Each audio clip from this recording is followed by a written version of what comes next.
وہ تو آپ کا انتظار کر رہا ہے نا، اسے کیوں مایوس کرتی ہیں آپ؟ اس نے موڈ بدل کر فضا کا بوجھل پن کم کرنا چاہا۔ کیا سوچ رہی ہیں آپ؟ مسکراتے ہوئے لاٹ سے کہہ کر پیار بھری نظروں سے انہیں دیکھا، مگر وہ کھوئی کھوئی نظریں اس پر جمائے جانے کیا سوچ رہی تھیں؟ یہی سوچ رہی تھی کہ جانے اللہ نے تمہاری قسمت کیسی بنائی ہوگی۔ اماں آج بے حد حساس ہو رہی تھی۔ لمحے بھر کے لیے وہ لب بھینچ گئی، پھر تو کف کر کے کہنے لگی، بھئی بالکل ویسی ہی حسین بنائی ہوگی جیسے کہ خود مجھے بنایا ہے۔ قدرے گردن اکڑا کے کہا، آمین۔ اماں کا انداز بے ساختہ اور بھرپور تھا۔ چلیں اسی بات پہ پھر کھانا ہو جائے، ایمان سے سخت بھوک لگی ہے۔ ماتھے پر آئی لٹوں کو سمیٹتے ہوئے اس نے کہا تو اماں کو اس پہ ترس آ گیا۔ وہ کالج سے بھوکی آئی ان کے پاس بیٹھ کر ان کی دلجوئی کر رہی تھی، سو انہیں ناچار اٹھنا ہی پڑا۔ کھانا تیار تھا، وہ گرم کر کے میز پہ چیزیں رکھنے لگی۔ کھانے کا کس کافر کا دل چاہ رہا تھا؟ آپی والے واقعے نے طبیعت مکدر کر دی تھی، مگر اسے اماں کا ساتھ صرف اسی لیے دینا تھا کہ اگر وہ نہ کھاتی تو اماں بھی نہ کھاتی، اور دوسری طرف اماں کی بھی یہی مجبوری تھی۔ پتہ نہیں کیسا ہوگا مون، تم ذرا کھانے کے بعد فون کرنا امینہ کو۔ انہیں آپی کے بیٹے کی بھی فکر لگی تھی۔ اس نے اسبات میں سر ہلا دیا۔ ویسے آپ نے انہیں روکا تو ہوتا اماں، میں اپنے ساتھ انہیں ڈاکٹر کے پاس لے جاتی، مون کو بھی دکھا لیتے اور آپی کو بھی۔ اس نے گلاس لبوں سے لگاتے ہوئے کہا تھا میں نے، مگر وہ جلدی میں تھی، عدنان کو بتائے بغیر جو آئی تھی یہاں۔ اماں کے انداز میں دل گرفتگی اور آواز میں شکستگی بڑی واضح اور ان کی دلی کیفیت کی عکاس تھی۔ اس نے بمشکل نوالہ حلق سے اتارا اور پانی کا بڑا سا گھونٹ پی کے اٹھ کھڑی ہوئی۔ کہاں چلی؟ اماں اسے یوں اجلت میں اٹھتا دیکھ کے حیران ہوئی۔ فون کرتی ہوں آپی کے گھر۔ اس کا دل تو خود وہیں اٹکا ہوا تھا۔ اماں نے اسے ٹوکنا اور روکنا چاہا، مگر وہ دانستہ نظر انداز کرتی لاؤنج میں آ گئی۔ اماں بھی پیچھے ہی چلی آئیں۔ فون آپی نہیں اٹھایا تھا، اسے ان کی آواز واضح طور پہ بھیگی ہوئی لگی۔ کیسی ہیں آپ آپی؟ بالکل ٹھیک ہوں جانو، تم سناؤ کیا حال احوال ہیں؟ وہ لہجہ فریش بنا کے بولی۔ ارے ہمارے حال احوال تو وہی ہیں، یعنی مزے کے دن اور مزے کی راتیں۔ اماں منتظر سی کھڑی تھی، مگر اسے آپی کے سوال کے جواب میں کچھ تو کہنا ہی تھا۔ گویا راوی چین ہی چین لکھ رہا ہے۔ جانے یہ سچ تھا کہ اسے ہی میں ایسا محسوس ہوا جیسے آپی کے لہجے میں اچانک کمزوری آ گئی تھی، محرومی سی جھلکنے لگی تھی۔ راوی لکھ تو نہیں رہا، مگر ہم زور زبردستی کروا کے لکھنے پہ مجبور ضرور کر رہے ہیں۔ یوں بھی آپ کو تو معلوم ہے آج کل صبر کا نہیں جبر کا دور ہے۔ آپی کی طرح وہ بھی بظاہر ہنستے ہوئے کہہ رہی تھی، مگر در پردہ وہ آپی کو جانے کیا جتانا چاہ رہی تھی۔ وہ شاید سمجھ گئی تھیں، جب ہی موضوع بدلتے ہوئے کہنے لگی، چلو اچھا ہے، کم از کم تمہیں تو اس دنیا کے ساتھ قدم سے قدم ملا کے چلنے کا کرینہ آ گیا، ورنہ تم بھی پیچھے رہ جاتی، اور پیچھے رہ جانے والوں کے لیے زمانے کی ٹھوکروں کے سوا کچھ نہیں ہوتا۔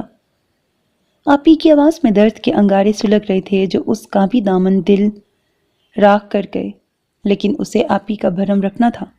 مون کیسا ہے؟ خود کو بکھرنے سے بچانے کی خاطر اس نے اماں کی جانب دیکھا۔ اس کے سوال پر اماں کی ساری بے چینی ان کی مشفق آنکھوں میں آ ٹھہری۔ اب ٹھیک ہے، دراصل اماں کے یہاں سے واپسی پر میں نے ڈاکٹر کو دکھایا تھا، دوا دی ہے اس نے، ماشاءاللہ 2-3 گھنٹوں میں ہی افاقہ ہو گیا ہے۔ اس کا دل چاہا پوچھے کہ آپ کیسی ہیں، آپ کے زخم کیسے ہیں، مگر ہمت نہ ہو سکی پوچھنے کی۔ جب ہی اماں کو ریسیور تھما کر وہ کمرے سے باہر نکل آئی، کچن میں آ کر کھانا فریج میں رکھا، برتن دھوئے اور صفائی کر کے اسٹرانگ سی چائے بنائی، اور اماں کے لیے دوا اور چائے لیے لاؤنج میں چلی آئی۔ وہ فون بند کر چکی تھی۔ اسے چائے اور دوا سمیت آتا دیکھ کر ایک پھیکی اور مبہم سی مسکراہٹ ان کے لبوں پر بکھر کر غائب ہو گئی۔ کتنا خیال رکھتی تھی وہ ان کا۔ میں نے سوچا ہے اماں، آج میں زرمینہ اپیا کے گھر جاؤں گی، ان سے کہوں گی کہ وہ سفیان بھائی سے کہیں کہ وہ عدنان بھائی سے باز پرس کریں، آخر یہ سب کب تک چلے گا؟ نہ بیٹا، سفیان یا زرمینہ سے کچھ کہنے کی ضرورت نہیں۔ اماں نے فوراً اسے ٹوک دیا تھا۔ جواباً وہ انہیں الجھ کے دیکھنے لگی۔ مگر کیوں اماں؟ سفیان بھائی بڑے ہیں، عدنان بھائی سے بڑے بھائی والد کی جگہ ہوتے ہیں، ہو سکتا ہے سفیان بھائی کے شرمندہ کرنے سے۔ وہ بڑی امید سے کہہ رہی تھی، مگر اماں نے اس کی بات کاٹ دی۔ نہیں فارینہ بیٹا، یہ معاملے یوں نہیں نبٹتے۔ پھر یہ کون سی آج کی بات ہے؟ عدنان تو شروع ہی سے اتنا جارح اور تشدد پسند رہا ہے۔ سفیان نے دبے لفظوں سے سمجھایا، تمہاری پھپھی نے کتنے واسطے دیے، مگر اسے نہ بدلنا تھا نہ بدلا۔ بلکہ گھر ہی الگ کر لیا۔ اب اگر جو سفیان نے ایسی کوئی کوشش کی تو وہ شاید سب سے ملنا جلنا بھی چھوڑ دے۔ اس طرح تو میری بچی اور اکیلی ہو جائے گی۔ اماں بہت سہمی ہوئی اور مایوس لگ رہی تھی۔ وہ لب چبانے لگی۔ اسی لیے منع کرتی تھی میں تمہارے بابا کو۔ آج ایک بیٹی تکلیف میں ہے تو دوسری بھی اس کے باعث مستقل ذہنی پریشانی کا شکار ہے۔ بس یوں ہی ایک گھر کی دیواروں میں پڑنے والی دراڑیں دوسرے گھر کی بھی بنیادیں کمزور کرنے لگتی ہیں۔ ان کا پرسوچ انداز اس کے دل میں اتر گیا۔ کیا زرمینہ اپیا بھی پریشان ہے آپی کی وجہ سے؟ وہ سوال کیے بنا نہ رہ سکی۔ ہاں بیٹا، ماں چاہی ہے اس کی۔ کبھی کبھی اس بات پر سفیان سے بھی جھگڑ پڑتی ہے، مگر وہ دونوں ہی مجبور ہیں، کیا کریں؟ اماں کی بات ٹھیک تھی۔ وہ سر جھکا گئی۔ دل میں ہزاروں خدشوں نے بیک وقت کروٹ لی۔ اب تمہارا کیا ہوگا فرینا احمد؟ خود سے سوال کیا۔ قید حیات تو بند و غم اصل میں دونوں ایک ہیں۔ موت سے پہلے آدمی غم سے نجات پائے کیوں؟ زندگی در حقیقت دکھوں ہی سے عبارت ہے۔ جب آگے شعر ختم ہو گیا کیا لکھا ہوا ہے؟ زندگی در حقیقت دکھوں سے ہی عبارت ہے۔ جب تک انسان اس فانی دنیا میں رہتا ہے کسی نہ کسی بندش غم میں مبتلا رہتا ہے، اور شاید یہی حسن ہے زندگی کا کہ غموں کا بادل ذرا سا چھٹتا ہے تو خوشی کا چاند چمکنے لگتا ہے۔ دکھ سکھ کے آنے جانے سے ہی زندگی میں جاذبیت اور امنگ ہوتی ہے، ورنہ تو یکسانیت اور جمود حسن حیات کو مسخ کر کے رکھتے۔ انسانی تدبیر کا اس میں کتنا حصہ ہے؟ شاید کچھ بھی نہیں۔ ہوتا وہی ہے جو کاتب تقدیر ہمارے مقدر میں رقم کر دیتا ہے، پھر بھی جانے کیوں؟ حضرت انسان پچھتاووں کے انگارے اپنے دل پہ محسوس کیے جاتا ہے، جیسے اگر وہ چاہتا تو اپنے غموں کو خوشی سے بدل بھی سکتا تھا، حالانکہ ایسا ہرگز نہیں۔ اگر یوں ہو سکتا تو ہر شخص آج مسرور اور شاداں ہوتا۔ ہاں یہ ضرور ہے کہ جب وقت کے فیصلے پر آخری مصر انسان خود لگائے، آخری مہر انسان خود لگائے، تو پھر تمام عمر اس احساس سے باہر نہیں نکل سکتا کہ اس فیصلے سے حاصل ہونے والے سود یا خسارے میں اس کا اپنا بھی ہاتھ شامل رہا ہے۔ شاید اسی لیے اماں اور بابا امینہ آپی کی منتشر زندگی کو دیکھ دیکھ کر رنجیدہ اور نادم ہوا کرتے تھے۔ بابا کو اپنے فیصلے پر پچھتاوا ہوتا کہ کیوں انہوں نے بہن کی محبت میں آ کر امینہ کی شادی عدنان سے کر ڈالی، جبکہ اس کے مزاج سے تھوڑی بہت آشنائی بھی تھی، کہ بہرحال وہ خاندان کا فرد تھا، کیسے نہ جانتے اس کے بارے میں۔ مگر انہوں نے بہن کے سوال کرنے پر اپنا قیمتی سکہ ان کے کاسے میں ڈال دیا تھا، جبکہ اماں کو اب یہ خیال ستاتا کہ کاش انہوں نے اپنی بیٹی کے لیے اس وقت بابا کو منع کر دیا ہوتا تو شاید یہ سب کچھ یوں نہ ہوتا۔ ان کے دل کا وہم کہ ایک گھر میں دو بیٹیاں کبھی خوش نہیں رہتی انہیں ہمیں وقت پریشان رکھتا تھا، مگر بابا نے یہ کہہ کے کہ سب بدعتیں ہیں بہن کو ہاں کہہ دی۔ پھپھی جان بھی بہت محبت والی خاتون تھی، تبھی اماں نے بھی جی کڑا کر کے بیٹی کی خوشیوں کی دعائیں مانگتے ہوئے امینہ کو رخصت کر دیا۔ دو ہی بیٹے تھے ان کے، عدنان اور سفیان۔ زرمینہ کی شادی 4 سال پہلے ہی سفیان سے ہوئی، مگر ہنوز اولاد کی دولت سے دامن خالی تھا دونوں کا۔ ان باتوں کے باوجود پھپھی نے امینہ کو مانگا تو اماں بھی ان کے ظرف کی قائل ہو گئیں، ورنہ اب تو سب نے ہی زرمینہ کی خالی گود کو نشانہ بنانا شروع کر دیا تھا۔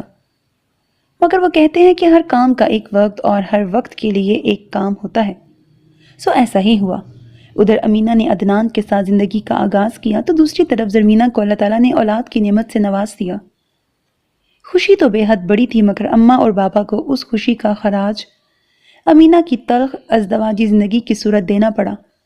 ایک بیٹی کی طرف سے ذہنی سکون ملا تو دوسری کی پریشانی نے ان کا دن کا چین اور رات کی نیند اڑا دی تھی۔ عجیب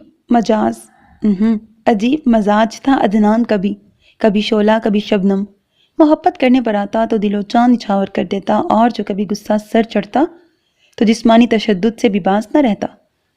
اماں کی 5 اولادوں میں سب سے زیادہ صابر امینہ ہی تھی، سو اس کی قسمت میں صبر ہی لکھ دیا گیا تھا شاید، جبھی وہ عدنان کے دیے غم خوشی سے زیادہ سنبھال کے رکھتی تھی۔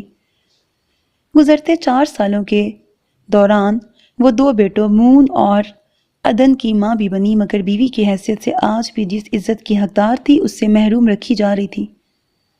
عدنان کے تلخ تجربے کے بعد تو اماں کا رہا سہا اعتماد بالکل ہی ختم ہو گیا۔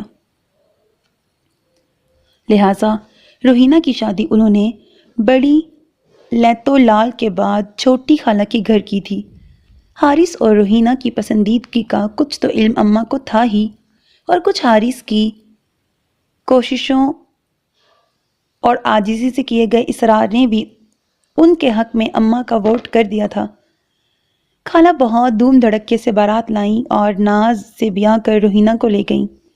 بیتے 2 سالوں میں اماں کو روحینہ کی طرف سے کوئی پریشانی نہیں ملی۔ ابتدا میں تو وہ خاصی متفکر رہتی تھی، ہزار خدشے انہیں پریشان کیے رکھتے، مگر آہستہ آہستہ سب کچھ نارمل ہو گیا تو وہ بھی پرسکون ہو گئیں۔ حارث ان کی بہن کا بیٹا تھا تو عدنان بابا کی بہن کی اولاد تھا، مگر دونوں طرف کے تجربے انہیں مختلف ہوئے تھے۔ روحینہ کو پرسکون دیکھ کر اور زمینہ کی اطمینان بخش زندگی اماں اور ابا کو امینہ کے لیے اور بھی متفکر کر دیتی تھی۔ بھابھی بھیا بھی بابا کی طرح ٹھنڈے مزاج کے تھے، سو اماں کے باز رکھنے پر خون کے گھونٹ پی جاتے تھے۔ اب تو اماں نے انہیں اور بابا کو ان تمام باتوں سے علم رکھنا شروع کر دیا تھا، کیونکہ بیٹی دے کر سر اٹھانے کی سکت تو تھی نہیں ان میں، لہٰذا انہیں پریشان کرنے کا بھی کوئی فائدہ نہیں تھا۔ سب سے آخر میں فارینہ احمد تھی جو اماں کا سایہ بنی رہتی تھی، لاڈلی تھی، لہٰذا اماں کے بغیر اسے زندگی نہیں لگتی تھی۔ جہاں جانا جو کرنا ہے سب اماں کی خوشی اور ان کی منشا سے ہوتا تھا۔ در حقیقت وہ اماں کو اپنی ذات سے خوش رکھنا چاہتی تھی، جانتی تھی کہ شادی کے بعد بیٹیوں کے لیے والدین کو خوش رکھنا ان کے اپنے اختیار میں نہیں رہتا۔ ہرے، روحینہ جی آئی ہیں۔ گیٹ سے اندر داخل ہوتے ہی لان میں پڑا گڑیا کا پرام دیکھ کر اس کو پتہ چل گیا کہ روحینہ آئی ہوئی ہیں۔ دل میں کسی خیال کے تحت پھول سے کھل گئے۔ ہفتے سے محترمہ اپنے سسرال کی کسی شادی میں کوہاٹ گئی ہوئی تھی، لہٰذا اتنے دنوں بعد ان سے ملنے کی خوشی نے ساری تھکن بھلا دی۔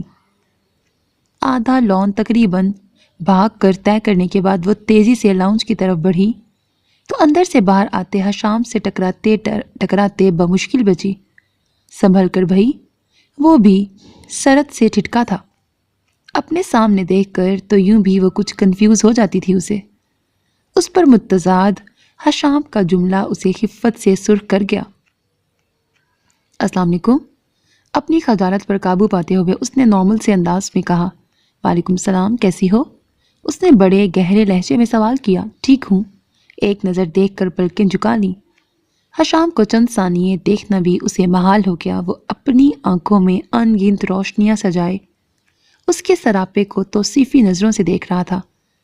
کالج کے وائٹ یونیفارم میں گلابی چہرہ لیے بکھری لٹوں سے پریشان ہوتی وہ سیدھی دل میں اتری جا رہی تھی۔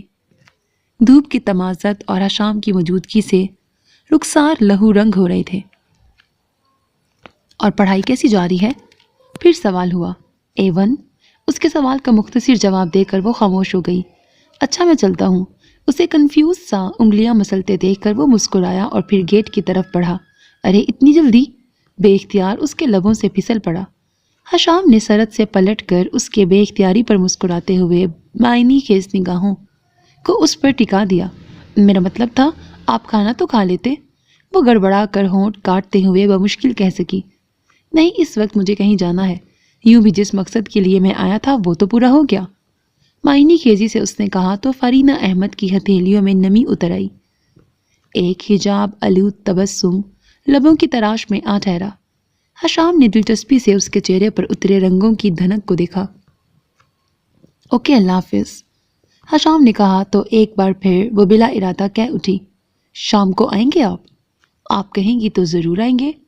جواباً حشام نے جن شوخ نظروں سے اسے دیکھا وہ سٹ پٹا کے رہ گئی۔ میرا مطلب تھا باجی کو لینے۔ اس نے کمزور لہجے میں صفائی پیش کی تو بڑی دیر سے اپنی مسکراہٹ روک کے کھڑے حشام سے ضبط کرنا مشکل ہو گیا، اور ایک طویل قہقہا لان کی وسطوں میں گونج گیا۔ اس نے خفگی بری نظروں سے خفیف ہو کر اسے دیکھا تو وہ بمشکل اپنی ہنسی روک سکا۔ بھابھی کو لینے تو حارث بھائی آئیں گے، رہ گیا میں تو۔ بات ادھوری چھوڑ کر وہ مسکرایا تو فارینہ کا دل چاہا اپنا سر پیٹ لے۔ کبھی کبھی زبان کیسی کیسی حماقتیں کر جاتی ہے۔ وہ سخت ندامت اور خجالت محسوس کر رہی تھی۔ حشام نے محسوس کیا تو اسے مزید تنگ کرنے کا ارادہ ترک کرتے ہوئے کھلے گیٹ سے خدا حافظ کہتا باہر نکل گیا۔ سائڈ ٹیبل پر بیگ ڈال کر وہ لاؤنج میں صوفے پر گرنے کے سے انداز میں بیٹھ گئی۔ ارے تم آ گئی؟ وہ آنکھیں موند کر دل کی دھڑکنوں کو معمول کی رفتار پر لانے کی کوشش کر رہی تھی کہ اماں کی آواز پر ہڑبڑا کے اٹھ کھڑی ہوئی۔ جی بس ابھی ابھی، اس نے جلدی سے اٹکتے ہوئے کہا، جبکہ اسے آئے 10 منٹ سے اوپر ہو چکے تھے۔ وہ جانتی تھی کہ اس وقت اس کا چہرہ کھلتا گلاب بنا ہوا ہے، جب ہی ماں کو یہ بتانے سے گریز آتی کہ کچھ دیر پہلے باہر حشام سے ملاقات ہوئی ہے، ورنہ اماں کی جہاں دیدہ نظروں سے اس کے دل کا راز چھپا رہنا ناممکن ہو جاتا۔ لاکھ وہ ان کا لاڈلا بھانجا سہی، ان کی اکلوتی بہن کی آنکھ کا تارا سہی، مگر تھا تو روہینہ باجی کا دیور، اور اس معاملے میں اماں بہت سخت تھی، سو اسے دل کا حال مخفی رکھنا ضروری تھا۔ جب ہی نظریں جھکا گئی، میں باجی سے مل کے آتی ہوں اماں۔ وہ جلدی سے اندر کی جانب لپک گئی۔ السلام علیکم، اعلانیہ انداز میں کہتی وہ روہینہ کے کندھے پہ جھول گئی۔ وعلیکم السلام، کہاں تھی تم اتنی دیر سے؟ میں کب سے تمہارا انتظار کر رہی تھی، اور گڑیا تو انتظار کرتے کرتے سو بھی گئی۔ روہینہ اسے دیکھتے ہی محبت سے شروع ہو گئی۔ بس آپ ہی کالج سے آتے آتے مجھے اتنا وقت تو ہو ہی جاتا ہے۔ وہ ہنس کر سامنے بیٹھ گئی۔ بلکہ آپ بتائیں، آپ نے بے مروتی کے جو ریکارڈ قائم کیے ہیں انہیں کون توڑے گا؟ غضب خدا کا، ہفتے کا کہہ کے گئی تھی موصوفہ، اور آج 3 ہفتے 2 دن کے بعد تشریف آوری ہوئی ہے۔ اس نے شکایتی نظروں سے انہیں گھورا تو ہنس پڑی۔ ارے نہیں، آئی تو میں کل صبح تھی، مگر حارث کو آفس جانا تھا، سو آج حشام کے ساتھ آئی ہوں۔ گڑیا کی بھی طبیعت کچھ ٹھیک نہیں تھی، لہٰذا کل آنا نہ ہو سکا، وہ بتا رہی تھی۔ حشام کے نام پر اس نے چہرہ سوئی ہوئی گڑیا پہ جھکا دیا۔ ابھی ذرا دیر پہلے کہ اس کے فکرے سماعتوں میں گونجے تو آپ لبوں کو مسکراہٹ نے چھو لیا، جبکہ روہینہ اپنا بولے جا رہی تھی۔ چلو فارینہ، کھانا لگ گیا ہے، اب اٹھ جاؤ۔ اماں نے آ کر اسے پکارا تو وہ گڑیا کو جگانے کا ارادہ ترک کرتے ہوئے اٹھ کھڑی ہوئی۔ آپ چلے باجی، میں ذرا یونیفارم تبدیل کر کے آتی ہوں۔ اس کے کہنے پر روہینہ اماں کے ساتھ ڈائننگ روم کی طرف چل دی تو وہ اپنے کمرے میں آ گئی۔ شاور لے کر چینج کیا اور بال سلجھا کر ڈائننگ روم میں آ گئی۔ آج اماں نے روہینہ کی پسند کا مینیو تیار کیا تھا۔ وہ چکن کڑھائی اور ایگ فرائیڈ رائس دیکھ کے مسکرا دی۔ واہ بھئی، شادی شدہ بیٹیوں کے بھی کیا عیش ہوتے ہیں، میں کہ آتی ہیں تو ہر کام ان کی منشا اور پسند سے کیا جاتا ہے۔ وہ بولے بنا نہ رہ سکی۔ ہاں تو اب والدین کے گھر اپنی خواہش پوری نہ کریں تو کیا کریں؟ بھلا سسرال والے کب کسی کی پرواہ کرتے ہیں؟ اماں نے سرد آہ بھر کر کہا تو وہ دونوں بھی یکدم ملول ہونے لگی۔ اماں کی آنکھوں میں امینہ آپی کا سراپا ڈولتا نظر آ رہا تھا۔ کیوں باجی، کیا خالہ جان بھی ٹپیکل ساس ہیں؟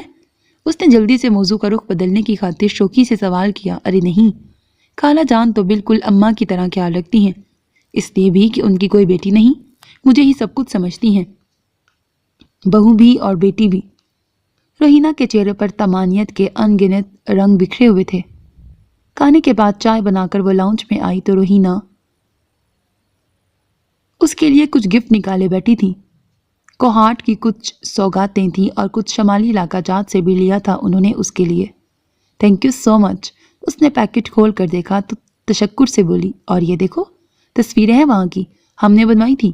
ایک البم اٹھا کے انہوں نے اس کی گود میں ڈال دیا۔